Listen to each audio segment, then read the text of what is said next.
Hey, thanks for stopping by my neck of the woods. I'm the gig geezer in Wood Lane, and when I'm out there driving, I'm out there to make some money. I want to help you maximize your gig hustle.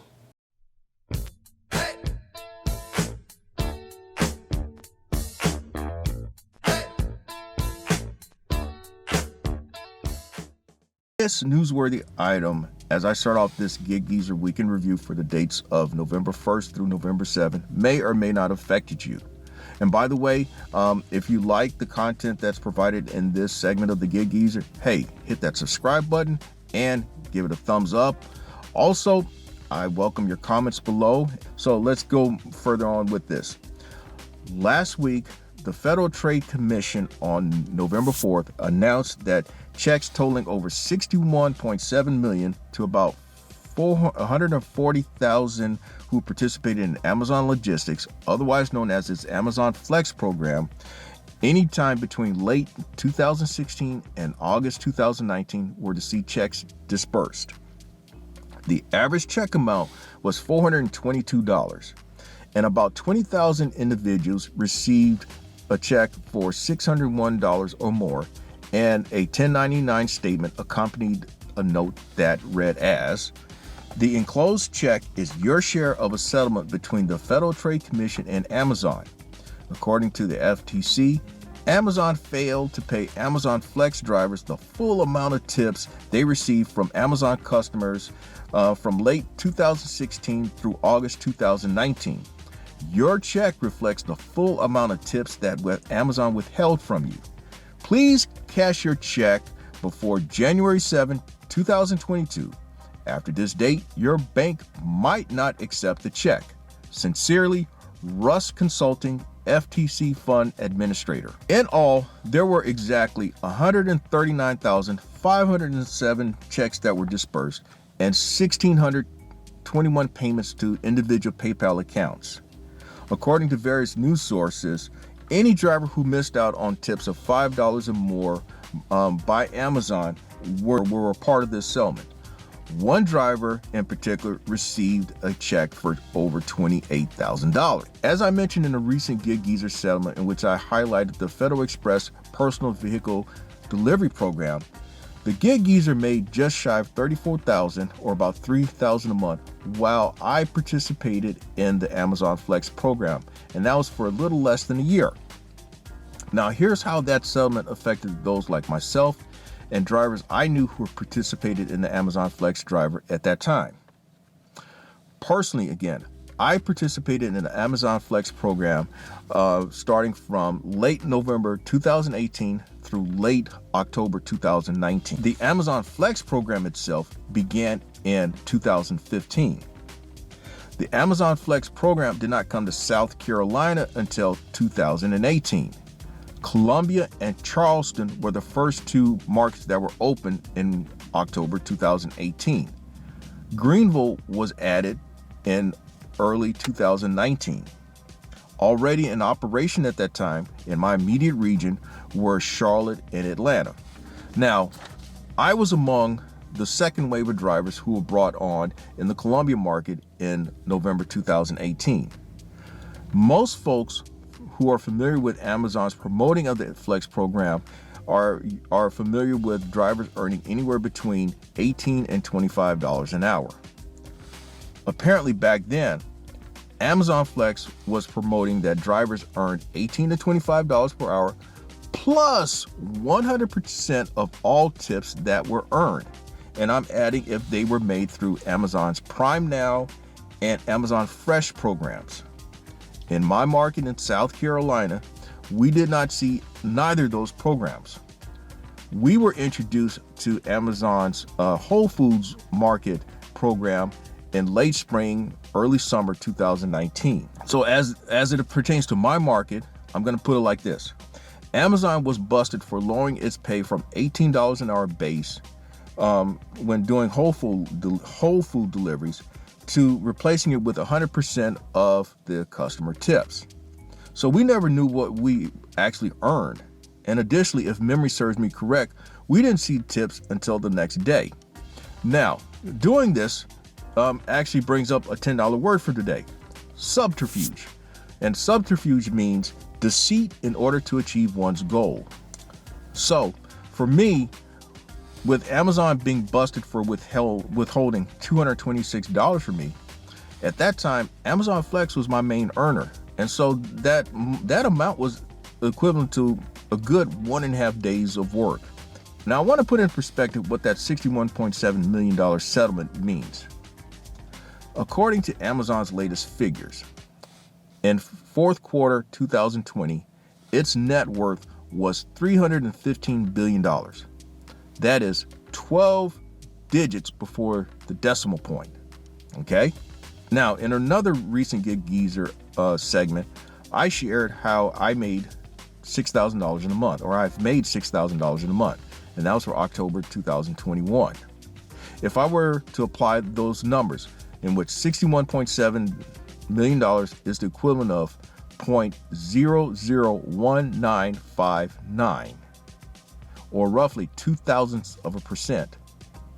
The item that was of great relevance to me was about DoorDash's timeout mode that other drivers have talked about as well. Now, there are those who are of the opinion that DoorDash is trying to crack down on those of us whom I say exercise our prerogative as independent contractors, meaning that DoorDash is trying to crack down on cherry picking. Now, I'm one of those drivers who basically on any app, I have a very low acceptance rate. Probably my highest acceptance rate is on GrubHub at about 17%. If you were to look at all the other apps, my acceptance rate with respect to food delivery outside of Instacart, they're all in the single digits. Now, in my opinion, what it amounts to is that when a driver rejects a high amount of orders in a short period of time, you're basically triggering these food apps' algorithm to put you in pause mode and timeout mode. And that's really, it's not just limited to DoorDash. Now, for example, GrubHub. What I've noticed is that when I initially make myself available, I may see a barrage of orders that come my way. If I don't accept any of those orders, what ends up happening, I basically don't see any orders for the entire time that I'm out there. But if I accept one and maybe two of those orders, I may see a rather steady stream or steady trickle of orders that may come my way. With Bite Squad, what happens is that I'll see a serious deluge of orders. And what will happen is that if I reject all those orders, eventually I don't see any orders with Bite Squad. Its algorithm interprets that I'm not out there, or I'm not interested, or whatever. I just don't see any orders.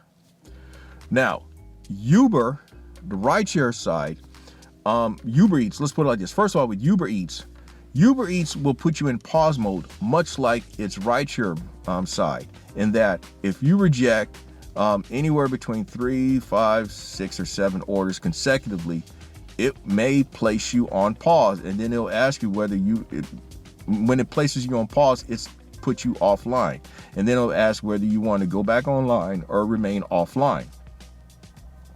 On Lyft, the rideshare side, what happens is that if you don't respond to the order, you'll have to make yourself available again. I mentioned already about Bite Squad. What happens is that the algorithm may interpret that you're not out there and you're not interested or what have you, and then you may have to do some trickerations to make yourself online again. Another thing that can happen with Bite Squad is, and this is what I think is based on a more personal interaction, if you piss off the dispatch person who's working at that time, and what I mean by this is if you request to unassign yourself for too many orders, and especially if you request to unassign yourself from an order well after the estimated arrival time, that dispatch person may make you currently available, which effectively is timing you out and pretty much logging you out for a set specific period of time. Normally, I would say it's at least 10 minutes, but it could be longer. Now, the reason why much is said about DoorDash is because DoorDash is the most visible food delivery app that's out there. They're the king of the hill. And so their putting you in timeout mode is really much like what the former Postmates would do. And when you would reject a bunch of orders from Postmates, what would happen is that it would not send you orders for literally whatever amount of time, 1 minute, 5 minutes, or 10 minutes. DoorDash does the same thing. It places you supposedly in timeout mode for 1 minute, 5 minutes, 6 minutes. I've seen 9 minutes and the full complement of 10 minutes. Now, how you get back in, I'm not going to get into that, but there is a way of getting back in despite DoorDash supposedly placing you in timeout mode. Now, here's where I notice a difference. Now, there are some nuances or wrinkles with DoorDash's timeout mode. Now, officially what DoorDash says is that if you do not respond to being placed in that timeout mode beyond the 10 minutes, it will just simply log you out of that block that you've selected. But what I've noticed is that if you continually are placed into timeout mode, what happens is after so many times, the app itself will just simply place you in a countdown mode. It'll count you down from 35 minutes. And whether you put yourself, normally when you place yourself on pause, it resets the clock at 35 minutes. And then if you don't make yourself active after 35 minutes, it logs you out. If the app either put you in timeout mode or you put yourself on pause, when you try to come back in, you've been logged out. So keep that in mind as well. Now, I have shared in other Gig Geezer segments how I have, it's not so much as me being inveterate, habitual about this stuff, but what I'm saying is that it is not uncommon for me to reject a whole lot of orders. In one recent Gig Geezer segment, I showed how, or I documented how I rejected 50 consecutive orders before I accepted one that I accepted one and actually committed to delivering. In another recent Gig Geezer segment, I showed how during one hustle, I rejected over 75 orders, meaning that I rejected over 90% of those that came my way. And I actually delivered 9 orders during that hustle. But it's suffice it to say, the Gig Geezer keeps a very low acceptance rate on basically all of these apps. What I say is that as long as I have all these apps as options, I will continue to operate as usual. Now, lastly, I want to get into the Gig Geezer review by the numbers. Last week, I worked 6.5 days. I made $1,492.64 in all of my gig hustle. I'm going to give you a couple of breakdowns of how that money was made, given that I recently resumed participating in Federal Express's personal vehicle delivery program. Now, of that $1,492.64, $310 was Federal Express money earned. So that meant I made on the other apps, DoorDash, GrubHub, Uber Eats, Instacart, Bite Squad, and even Roadie, I made $1,182.64. And that all those were done in 5.5 days of work. So that meant an average earnings of $215.02 a day. Now, I also shared how in that same recent video with me participating in Federal Express's personal vehicle delivery program, it's just another way for me to diversify my income options as I'm out there doing my hustle. So the $130 that I make when I'm out there en route is the equivalent of a first half hustle. And that $130 would be considered a pretty strong number for a hustle, even in the Gig Geezer's book. And what that does is actually takes the pressure off. If I had a bad first half hustle, I don't have to work as hard to achieve my daily goal of a minimum of $200 or more a day. So here's how the numbers broke down per day. On November 1st, I made $224.20. On November 2nd, I made $203.05. November 3rd, $207.65. November 4th, $206.79. So here's where the Federal Express money comes in for the next 2 days. On the 5th, $251.56. On the 6th, $244.59. And then on November 7th, $154.07, and that should total $1492.64. Now the highs and lows for the week, my highest paying order was a stacked Uber Eats order on Monday, November 1st. That one paid $48.41. And of that, there was a $35.03 tip. My lowest paying order started out as a stacked DoorDash order on Sunday, November 7. The first order I accepted, and it was from the same restaurant, was for $9.75. And then once I arrived, a $7 order came through, and I accepted that. Well, the restaurant informed me that the first order, which paid $9.75, they hadn't put that one in, and so it may be an upwards of a 25-minute wait. Well, I couldn't wait 25 minutes for that order because I've already stacked orders with another app. So I ended up throwing that one for $9.75 back and took the one for $7. Well, that's how much that order paid. So you may say the Gig Geezer did not make the best of decisions in that specific situation. But so there you have it. That's the Gig Geezer Week in Review for November 1st through 7. I'm Inwood Lane, and may your hustle continue. Thank you for checking out this segment of the Gig Geezer. If you like the content that's been provided, hey, hit that subscribe button and also give it a thumbs up.